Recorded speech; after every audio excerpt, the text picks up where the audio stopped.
हरे कृष्णा। राधे राधे। कृष्णदासी के चैनल में आप सभी पे भैर जी भक्तों का स्वागत है। और आप सब कहते हैं कैसे हो? श्री जी की कृपा से आप सब स्वस्थ होंगे, मस्त होंगे। कार्तिक मास का 28वां अध्याय पढ़ने जा रही हूँ। कथा अच्छी लगी तो जरूर शेयर करना।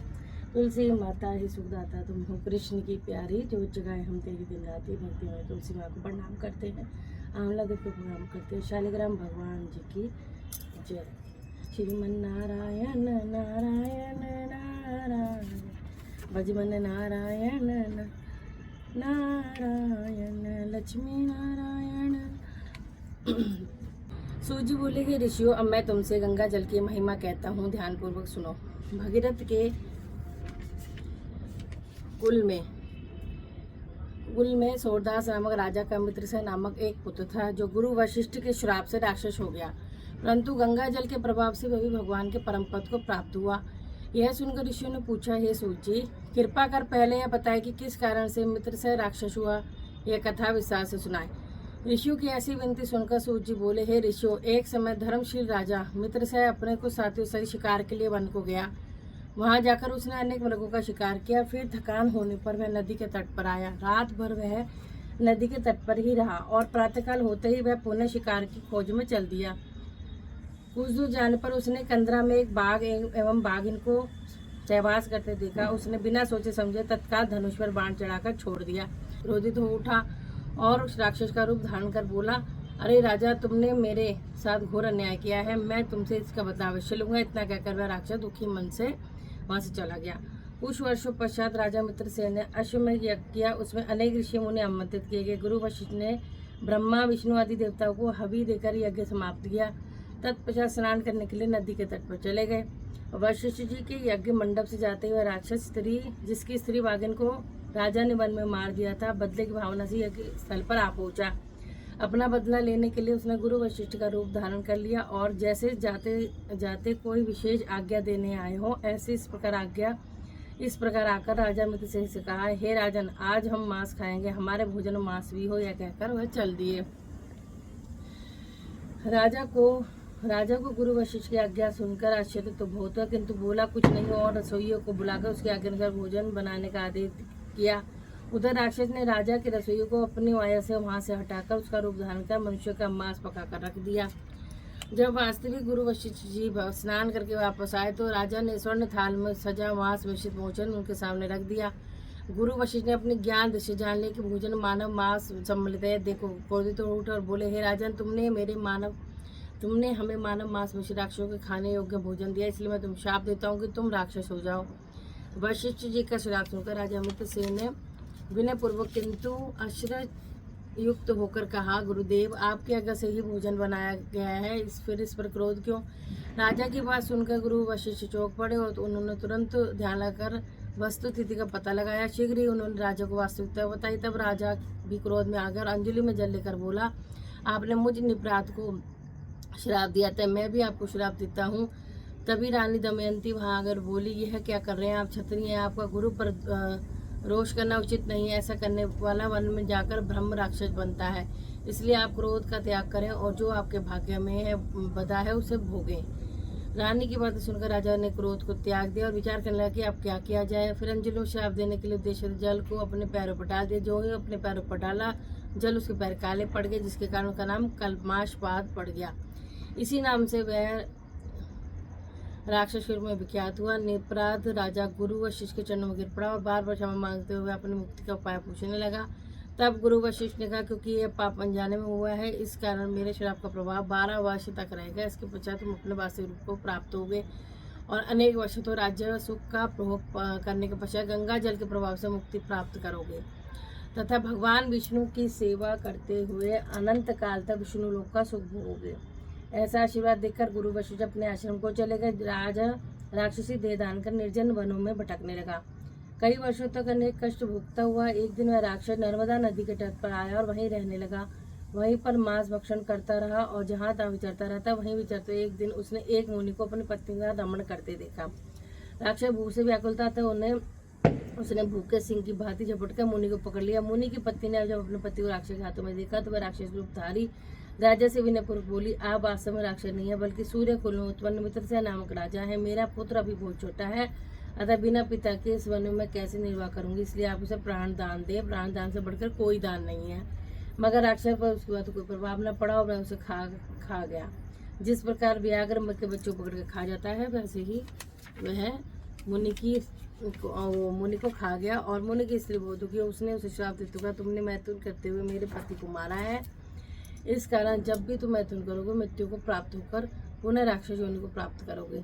इस प्रकार एक साथ 2 श्राप सुनकर राक्षस कल्माशपात भी क्रोधित उठा और बोला, हे दुष्ट, तुमने एक अपराध के लिए मुझे 2 श्राप दिए हैं, इसलिए तुम पिशाचिनी बन जाओ।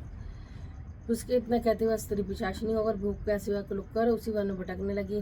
सूर्य जी बोले, हे ऋषि, इस प्रकार वह पिशाचिनी राक्षस दोनों घूमते रहे। नर्मदा नदी के तट पर एक वट वृक्ष के नीचे आकर ठहरे। जिस वृक्ष के नीचे आकर वे ठहरे थे, उस पर गुरु की निंदा करने वाला एक ब्रह्म राक्षस रहता था। उन्हें देखकर वह ब्रह्म राक्षस बोला, तुम कौन हो और किस पाप के कारण इस दशा को प्राप्त हुए हो। राक्षस बने राजा मित्रसेन ने उन्हें अपने और पिशाचिनी के विषय में बताकर कहा, अब आप भी अपने विषय में बताइए। यह सुनकर ब्रह्म राक्षस बोला, हे मित्र, बहुत समय पहले मैं एक मगध देश में प्रवीण सोमदत्त के नाम से एक ब्राह्मण था। मैंने एक दिन अपने आप को बहुत बड़ा विद्वान जानकर अभिमान में अपने गुरु को अपमान कर दिया। उसी पाप के कारण मैं इस योनि को प्राप्त हुआ हूँ। इस जन्म में भूख से पीड़ित होकर मैंने अनेक ब्राह्मणों का वध किया है। गुरु का अपमान करने से प्राणी को निश्चय ही ब्रह्म राक्षस की योनि प्राप्त होती है। यह बात मैंने भलीभांति जान ली है। तब कल्माशपात ने पूछा, हे मित्र, यह बताओ कि गुरु की श्रेणी में कौन कौन आते हैं। ब्रह्म राक्षस ने कहा, हे मित्र, वेदों को पढ़ने एवं सुनाने वाला, वेदों के संदेह को दूर करने वाला, अन्नदाता, शिक्षक, भय दूर करने वाला, बड़ा भाई, गलत मार्ग पर चलने से रोकने वाला, पिता, ससुर, मातुल, गर्भ से मृत्यु पर्यंत तक 16 संस्कार करने वाला तथा राजा, उन सबको शास्त्रों में गुरु कहा गया है, इसलिए सब वंदनीय है। सुनकर कल्माशपात ने फिर प्रश्न किया, हे मित्र, तुमने तो शास्त्रों में वर्णित अनेक गुरु कहे हैं, जिसमें कोई बड़ा भी है या सभी समान है। हे मित्र, यद्यपि हम राक्षस और भूख प्यास से पीड़ित भी रहते हैं, परंतु शास्त्रों में कहा गया कि गुरु महिमा के वर्णन से भी कल्याण होता है। इस करके मैं इसका वर्णन करता हूँ। सब गुरु बराबर है और शास्त्रों में इस संबंध में क्या कहा गया है, इसे ध्यानपूर्वक सुनो। ब्रह्म राक्षस ने कहा, वेद तथा मंत्रों का उपदेश करने वाला, धर्मशास्त्र पुराणों का व्याख्याकार तथा उपदेशक ये विशेष गुरु माने गए हैं। इनमें से भी प्रमुख वे हैं जो देव पूजन कराए, देव पूजा का फल बताए अथवा कोई गुप्त मंत्र का उपदेश दे। हे मित्र, मैंने धर्म, अर्थ, काम और मोक्ष प्रदाता सभी पुराण गौतम ऋषि सुने हैं। सूर्य बोले, हे ऋषियों, इस प्रकार अपनी कथा का वर्णन करते हुए ब्रह्म राक्षस ने कल्माशपात से कहा, एक समय भगवान शिव का पूजन कर रहा था कि उसी समय महर्षि गौतम वहाँ पहुंचे और मैं पूजा में ही लगा रहा। मैंने अभिमानवश खड़े होकर प्रणाम नहीं किया। तब शिव जी ने गुरु का अपमान करने के कारण मुझे ब्रह्म राक्षस बना दिया। इतनी कथा सुनना कर सूर्य ने कहा, ऋषियों, इस प्रकार गुरु की महिमा का वर्णन करने तथा सुनने में से उन तीनों के पाप नष्ट हो गए। तभी उन्होंने कुछ दूरी पर गर्ग मुनि को उसी दिशा में आते देखा तो पिशाचिनी से राक्षस दूर से कहने लगे, हे महात्मा, आपको नमस्कार है। हमने कितने भाब्राह्मण खा डाले, परंतु महादेव जी का स्मरण करने के कारण आप सुरक्षित हैं। यह सुनकर गर्ग मुनि ने उन्हें कमंडल से तुलसी युक्त गंगा जल लेकर उस पर छिड़का। जल का स्पर्श होते हुए तीनों राक्षसों से मुक्त होकर देव रूप हो गए। ब्रह्माणी एवं सोमदत्त विष्णु रूप होकर गर्ग मुनि की स्तुति करने के बाद विष्णु लोक को चले गए। उन दोनों के वैकुंठ गमन के उपरांत शाप मुक्त होकर राजा मित्र से सोच में पड़ गया। उसे इस प्रकार सोच में निमग्न हो देखकर गुप्त रूप से सरस्वती जी ने उससे इस प्रकार कहा, हे राजन, तुम किसी प्रकार की चिंता मत करो। राज शोक भोगने के बाद अंत में तुम्हें भी विष्णु लोक की प्राप्ति होगी। सरस्वती के इन वचन को सुनकर राजा प्रसन्न हो गया। उसकी सभी शंकाएं दूर हो गई। तत्पश्चात उसने अपने गुरु का स्मरण किया और गर्ग मुनि को प्रणाम करके गंगा जी की स्तुति की। फिर भगवान विष्णु का स्मरण करता हुआ काशी की ओर चल दिया। काशी में वह 6 माह रहा और तीर्थया प्रति गंगा जी में स्नान कर विश्वनाथ भगवान का गुणगान करते हुए आनंद प्राप्त करता रहा। तत्पश्चात प्रसन्नता पूर्वक वह अपने राज्य में आया। तब गुरु वशिष्ठ ने उसका अभिषेक कर उन्हें पुनः राजा बना दिया। तत्पश्चात अनेक वर्षों तक राजस्व भोगने के बाद राजा मित्र से अंत में मोक्ष प्राप्त हुआ। कथा की समाप्ति करते सूर्य ने ऋषियों से कहा, ऋषियों, इसमें आश्चर्य कोई बात नहीं है। भगवान गुणगान में काशी में प्रवास करने से मनुष्य को निश्चय मोक्ष प्राप्ति होती है, तो गंगा जी में स्नान करने से कोटि कोटि जन्मों के पाप भी नष्ट हो जाते हैं। बोलो श्री हरि विष्णु भगवान की जय, गंगा मैया की जय।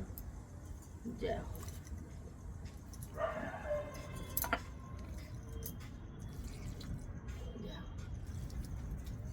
जय तुलसी माता सुता तो ये था 28वां अध्याय, ये थोड़ा बड़ा था। आरती कर लेते हैं हम। तुलसा महारानी नमो नमो, हरिपटरानी नमो नमो। कौन से महीना पुत्रसरानी, कौन से महीना हुई अरे 6 महीना पुत्रसरानी, सावन मास हुई अरे अली तुलसा महारानी नमो। कौन से महीना उत्तर पूजा, कौन से महीना हो सगाई, कार्तिक मास उत्तर पूजा, मत्स्य मास हुई सगाई, तुलसा महारानी नमो नमो। कामट तुलसा, कामट शालिग्राम, कमलापट्टी तुलसा, आसनपट्टी शालिग्राम तुलसा मार 56 25 से नहीं तुलसा महारानी नमो नमो। जो तुलसा में जी की आरती गावे, बसी बैकुंठ परम पद पावे, जो तुलसा में जी की आरती गावे, मनमा शिव तुलसा हमारा तुलसी माता सुदाता तुम हो कृष्ण की प्यारी दोस्तों। आप सभी स्वस्थ रहिए, मस्त रहिए, श्री हरि के चरणों में लगी रहिए, ये मैं प्रार्थना करती हूँ। जय श्री राधे।